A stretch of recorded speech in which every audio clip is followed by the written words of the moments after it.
Good morning and welcome to San Gabriel Unitarian Universalist Fellowship on this Sunday, August 15th, 2021. Thank you for joining us as we work together in faith towards a just and peaceful world.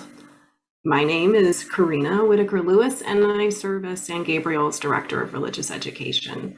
I'm very excited to be joined in the pulpit today by folks who marched for democracy last month. They will be sharing their reflections with all of us. Many thanks to Morgan Martin, who is tech hosting today. Please know that whoever you are, wherever you are from, whomever you love, wherever you are on life's journey, and whatever your gender identity or immigration status, you are welcome here. San Gabriel is a lay-led member congregation of the Unitarian Universalist Association in Georgetown, Texas. And during this time of pandemic, we have been offering virtual services. After today's service, we will continue to stay on Zoom for fellowship and conversation in our time together. Details about upcoming services and events are emailed weekly in our newsletter, The Messenger. If you don't receive the messenger and would like to, please contact us through our website, sangabrieluu.org. Some announcements for today include that our very first Board of Trustees meeting of the new church year is Monday, August 23rd at 5:30 p.m. via Zoom. Please come show your support as our new board navigates the challenges and opportunities currently before us. Next Sunday is our blessing of the backpacks at the church, and I know when we are all in the sanctuary together, many people like to take that token home with them. So if you would like to come by and receive a charm and a blessing for a new season of learning, please contact me to make an appointment. One last thing, since our service today is live, time for joys and concerns will be offered within the service. To be mindful of the time and the fact that this is being recorded, however, I would appreciate if those joys and concerns are shared in the chat, and then I will read them aloud and keep anonymity for you if you indicate that desire. So, are we ready to greet this day with song? This song is one we heard at both the rally and during the march, and Morgan is now going to share her screen so we can listen along. And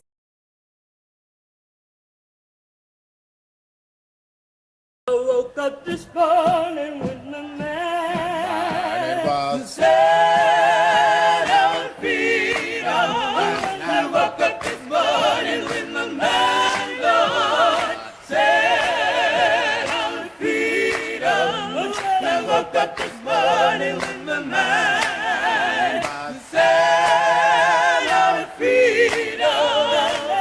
Hallelujah, hallelujah, hallelujah, hallelujah.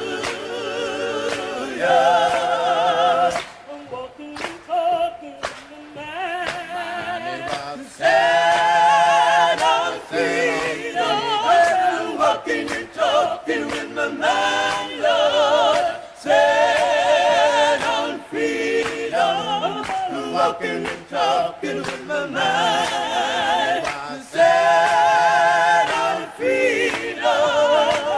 Hallelujah, hallelujah, hallelujah, hallelujah. Walk.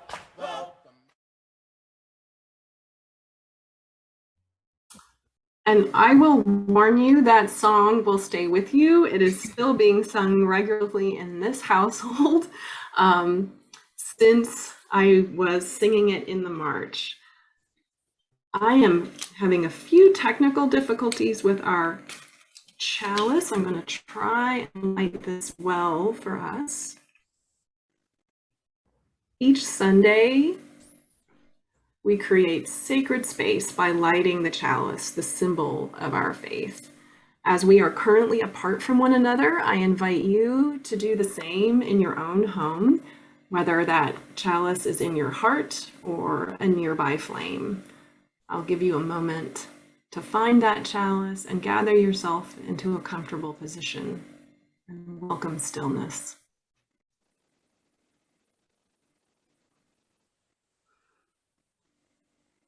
Many thanks to Pat Bertold for sharing this reading with me by Stephen Kendrick. We are here to face the truth about ourselves, about this faith we love, and the ways it presently serves others and the world, as well as to open ourselves to ways it can better and more joyfully reflect our potential and core values. We want to know the ways we are bound to one another, as well as to a larger religious movement normally beyond our sight and vision. We say we are open and diverse, yet it is too easy to feel stuck in old paths and stubborn habits reflecting not so much tradition as our comfort. We want to answer the call to service, to a world that needs our message, our hope, our revived energy. We are gathered to learn, to unlearn, to hear, and to move forward. Amen. And now we're going to hear from our marchers. Morgan will be spotlighting each one of them, and we will begin with Pat. Good morning. When I first heard about the We That Are the Moral Resurrection, a march from Georgetown to Austin, led by the Poor People's Campaign, I wanted to find out more. What were the issues? When was the march? How could I contribute? For answers to some of my questions, I tuned in to Reverend Barber's online news conference, which was held about a week before the march. The list of demands was long: end the filibuster, pass all the provisions of the For the People Act, restore the 1965 Voting Rights Act, pass a $15 federal minimum wage, enact permanent protections for all 11 million undocumented immigrants. All causes worth fighting for, all interconnected, not just in this march, but in the real world. One of the final slides posted at the end of the news conference was a list of partner organizations. San Gabriel UU was on the list. If I wasn't sure I wanted to participate before I tuned in, by the end, and when I saw that, I felt called to participate, called to affirm and promote the principles that inform our faith and that I try hard to live up to. The worth and dignity of all, of every person, no matter their status in society, the interconnectedness of all of us. So what happens next? For me, a renewed commitment to speak up against injustice, to call and write my elected leaders, and even those elected leaders who might not represent me, but who might be willing to listen. To donate to causes that are trying to turn the tide against injustice, because I'm in a position now where I can do that, and to be present, even if I'm a white woman whose life is pretty easy, because I recognize that, and that I would like to make life easier for others who don't have it as easy as I do, and whose voices are not being heard. And because I recognize that we are all interconnected, and if they take away the rights of one person, they might come and take away my rights next. We need to fight for everybody's rights. Thank you, Pat. Jennifer Clary is a new member in our congregation. She was unfortunately not able to join us this morning, so I'm going to read her reflection. Morgan, there we go. Overall, it felt good to get uncomfortable. Waking up early, having competing demands for my time, signing up to walk for 3 hours in the hot summer Texas sun, and then deciding to go longer. She walked the entire day that first day. All of these are overall minor discomforts compared to what others go through, but it felt important nonetheless to keep walking. I also got to speak to so many different people. A Black man who is from the United States but has been living in Japan for the past 25 years, who was back in the US to see family and heard about the march on the news, and flew to Texas the next day to be a part of this. A young woman of color who had just moved to Georgetown during the pandemic, like myself, and knew no one else who was walking, was not part of any church or organization, but who just felt called to come. I also spoke with a veteran from Mississippi and whose ancestors helped write the Jim Crow laws, who was now decided to use his voice to speak up against voter suppression. And I listened a lot. Listened to stories, listened to the music blasting, so much of it joyful, encouraging us to dance a little as we walked. I commit to continue walking, listening, and dancing towards liberation for all. And I believe Dave is next. Hi.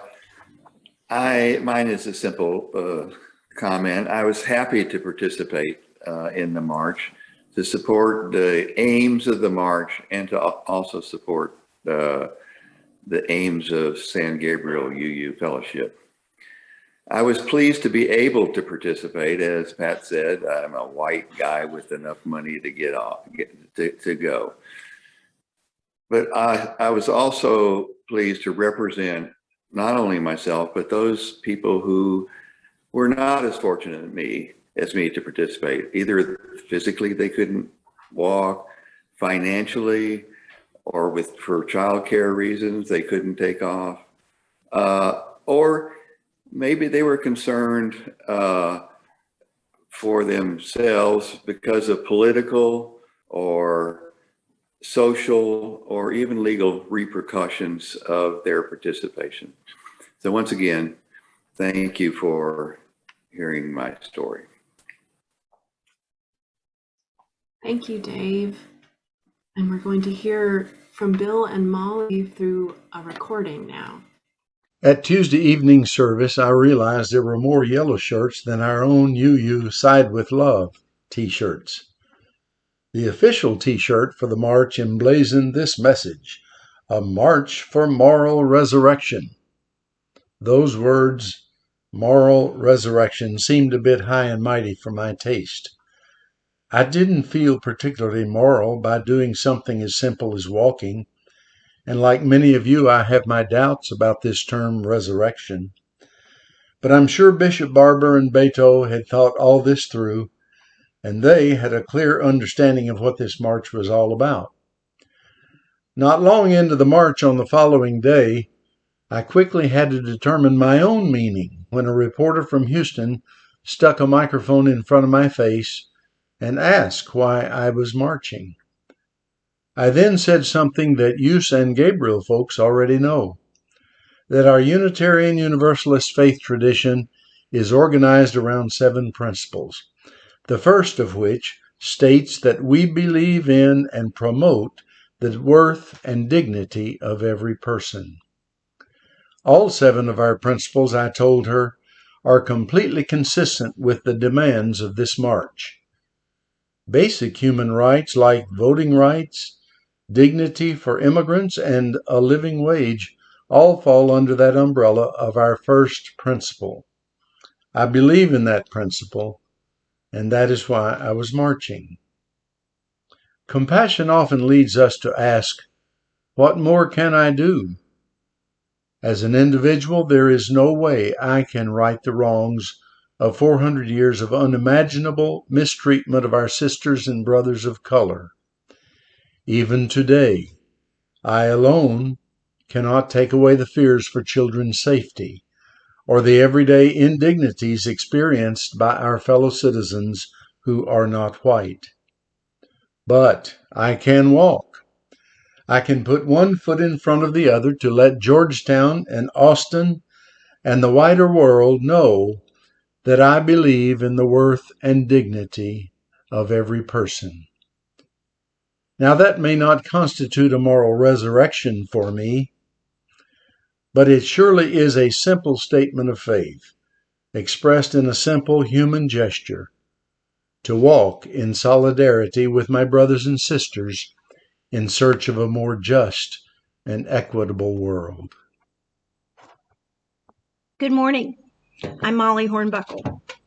Honestly, I decided that I would accompany Bill on this march so that I could be on site when he had a heat stroke. But as I began to look forward to the events of the week and how we would participate, I began to realize that I would regret it if I wasn't there. We marched farther than I thought we would, and fortunately there were no heat strokes. But I did not necessarily feel confident that my participation would tip the scales of justice one way or the other. What I observed, though, was that we were, in a way, a backdrop for the interviews between national news organizations and Bishop Barber, Beto O'Rourke, among others, and that those events would continue throughout the week and then beyond as the campaign moved to Washington. It was to draw a certain amount of public attention to these issues. I was aware that it was as much about principle of social justice, the principles of the campaign, and passing important legislation, as much as it was about creating a press event. I was happy to participate for all of those reasons. When I am a part of certain kinds of events like these, or conversations, especially regarding race, although this campaign was about much more than just race, I am reminded of how much I don't know, and how much I don't know. It's humbling, but it's also energizing to have a fellow marcher say to me, "But you showed up, you're here, you're marching, it counts for something." I'm grateful that I was able to participate in this event and on behalf of San Gabriel Unitarian Universalist Fellowship, and that there were no heat strokes. Francis is next.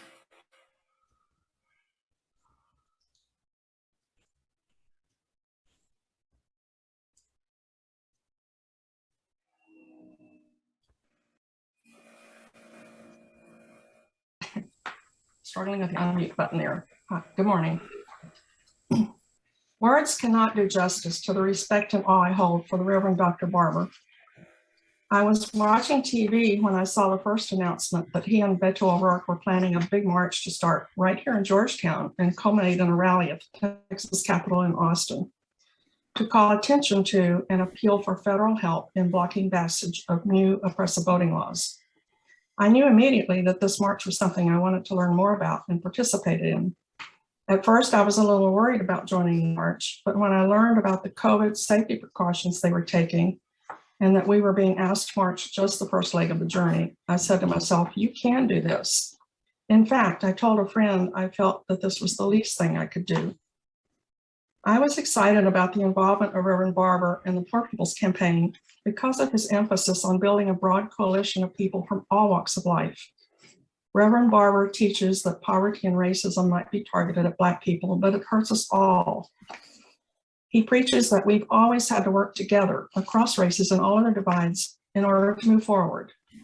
More people, and I would specify more white people, need to somehow wake up to this fact, and that's why they've called for peaceful protests and a season of nonviolent direct action this summer.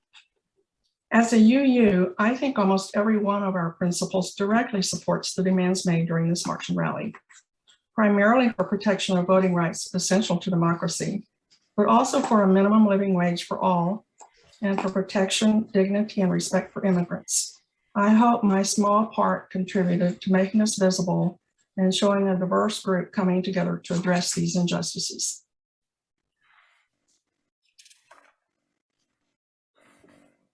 Thank you, Francis. And now we have Rob.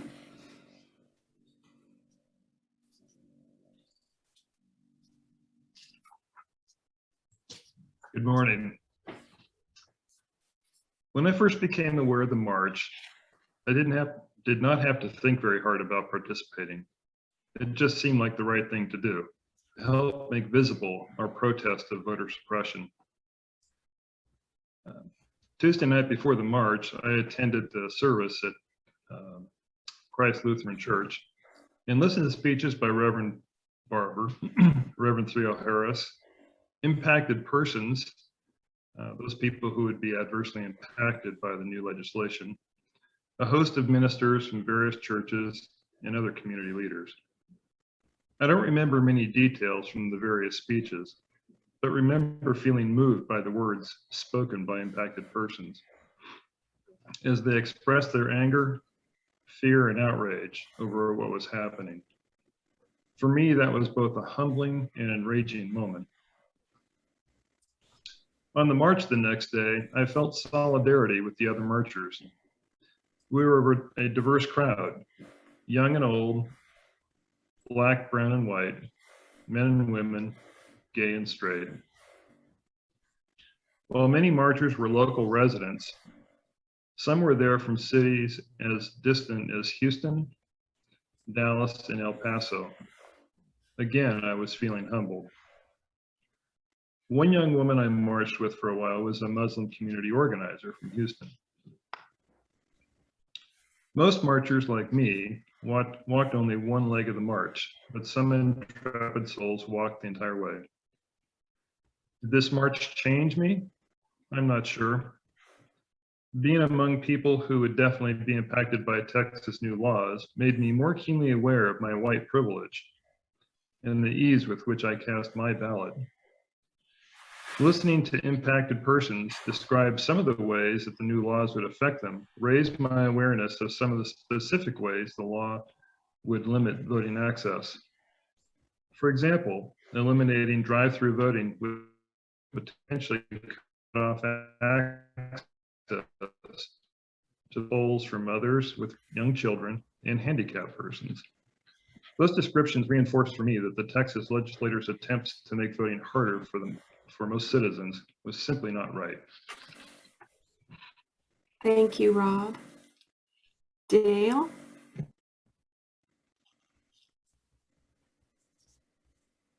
Hi, Dale Whitaker Lewis. I felt like this march was something I needed to show up at and participate in and just allow myself to be led. I didn't have a lot of expectations going in other than just to align myself with the spirit of the event, of the movement, and to prepare for the weather.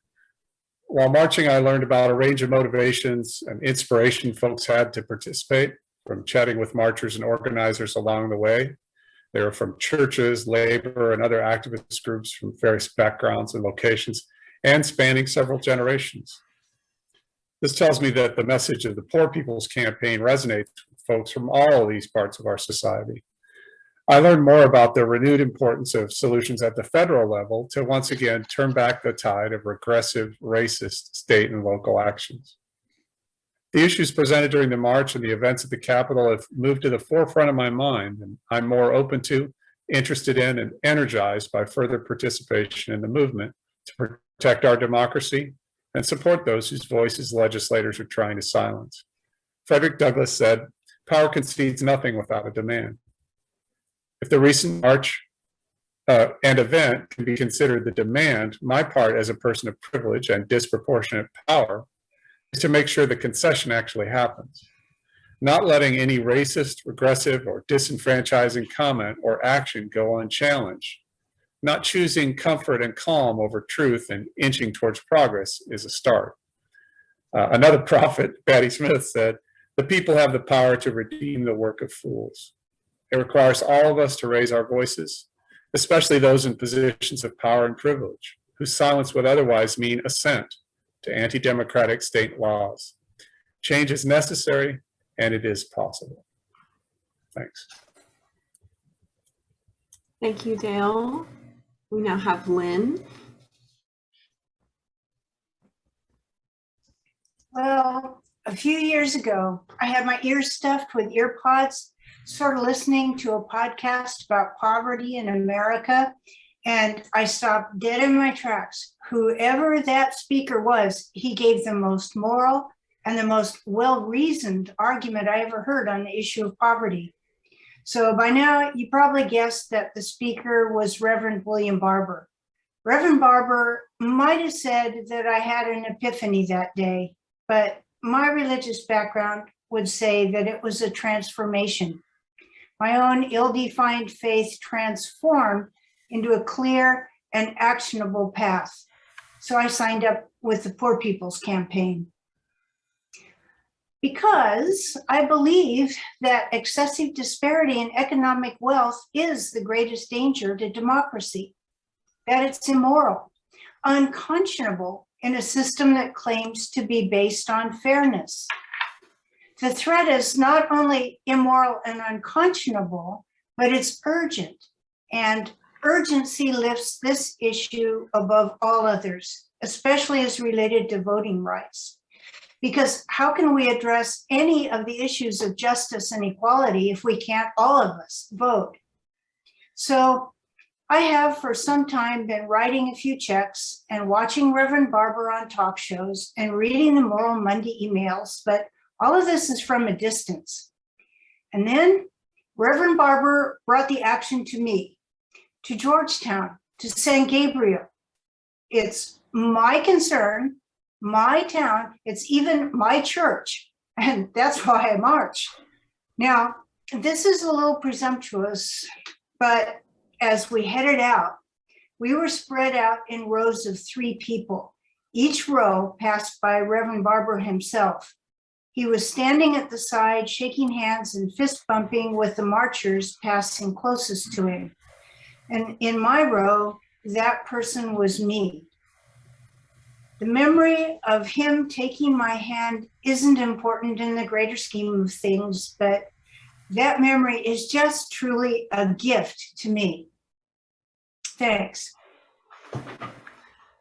Thank you, Lynn.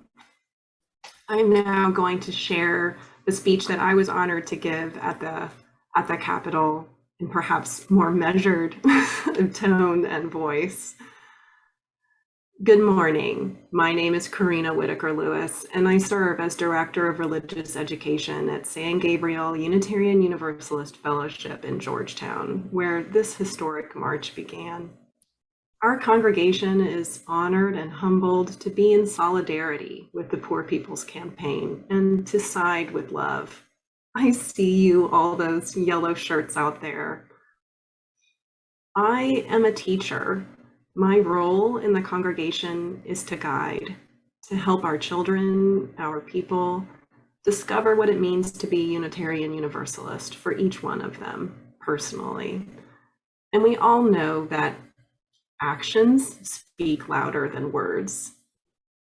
So as a teacher, this is a show, don't tell moment. This is a do as I do, not a do as I say moment. When we show up and show out for what's right, we walk our talk quite literally, as Reverend Barber asked us to do. As Unitarian Universalists who believe in the inherent worth and dignity of every person, who believe in the interconnectedness of all life, my congregation in Georgetown were living their values, their faith out loud when they joined in this march, this moment. Some of us had to stay home, and we understood that.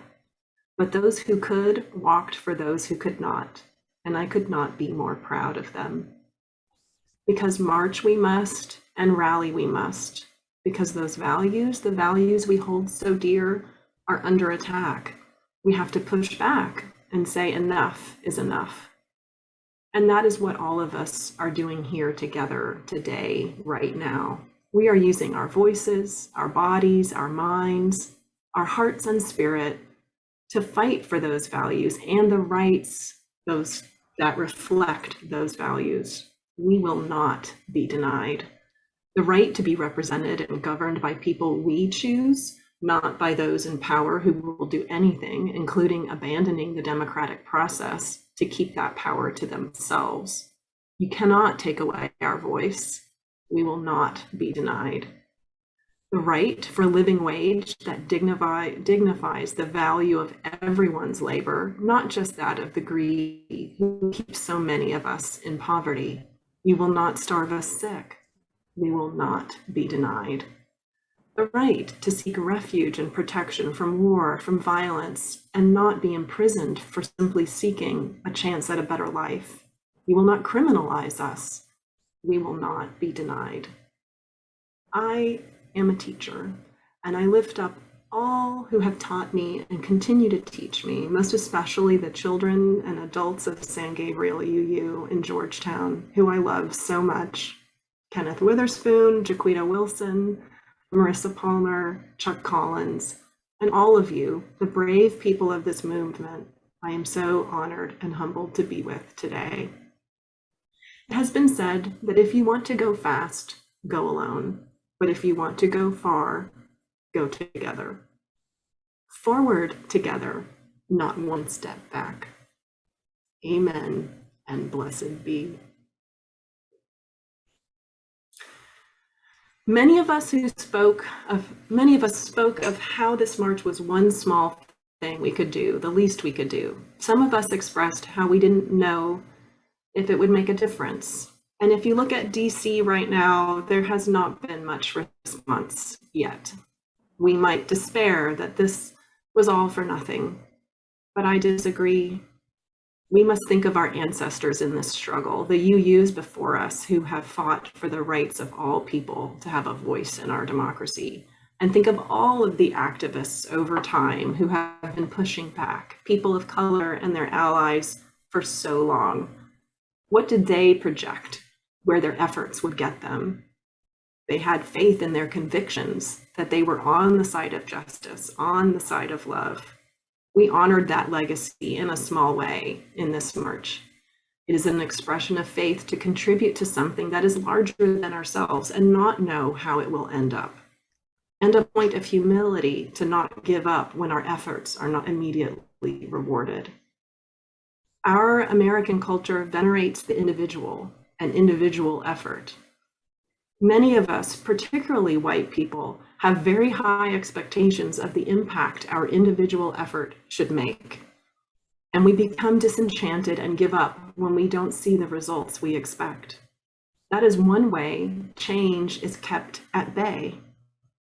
Another consequence of this focus on the individual is that it can divide people and often causes us to emphasize our differences rather than what we have in common with one another. The divide and conquer strategy works well for those in power. For us to reach true equity, liberation, and freedom for all, we must overcome the narrative of the individual and seek strength in community. I appreciate so much the way Brian Stevenson laid it out for us. Get proximate to the poor, the excluded, neglected, and abused. Change the narratives that underlie racism and other inequalities. Stay hopeful about creating justice and be willing to do uncomfortable things. If we undertake these steps at San Gabriel, both amongst ourselves and in the larger community, we will be helping build the beloved community we envision. We will be living out our values, and the work is so much easier and joyful when done together than alone.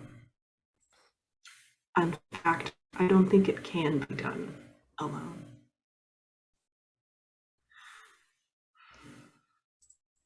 We strengthen our community when we share and support one another. It is now time for joys and concerns. If you have a gratitude, a grief, a joy, or a concern you would like to share with us, please put it in the chat now, and I will read aloud. Upon hearing what was shared with us now, let us take a moment of silence and reflection. Reverend Eric Wickstrom offers us, may we be reminded that all things come and go, that today's joys and today's sorrows will in time give way to those of tomorrow, and that those of us who have strength to share today ought to do so while we can, and that those who are in need ought to allow ourselves to receive, for tomorrow those roles might well be reversed. May we remember those who are not here with us today, those who need what we have found here, and those who have what we here need. May we always be open to growth and change, to movement, to grace. Joy and gratitude are intertwined. When we live our lives joyfully, our cup is overflowing. We share our joys with others, whether that is with our time, our talents, or our treasure. The offering will now be gratefully received, and instructions on how to give will be on your screen.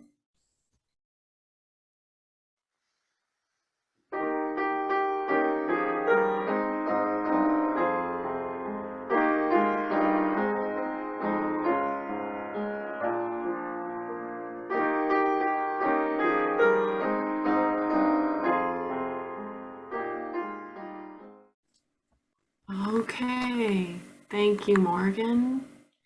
Thank you all for being here.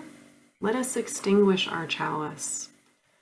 And I have a prayer from Tamara Lebeck to share with you. A prayer of risk. Here is the chalice. It has stayed lit throughout. A prayer of risk. Holy One who has given us the breath of life, today we remember to breathe deeply, to rest, to take in, to pause before we act, and then to take in another deep breath, poised on the edge, and risk jumping in, risk taking action, risk speaking up, risk using the gifts we have been given, so that at the end of our life we can say with absolute clarity that no part of our existence was wasted in fear of failure or fear of success. Hold us, prepare us the way to begin to offer the gift of our awakened presence, full of love and light today. These and the prayers of our hearts we lift up now in the silence. Amen.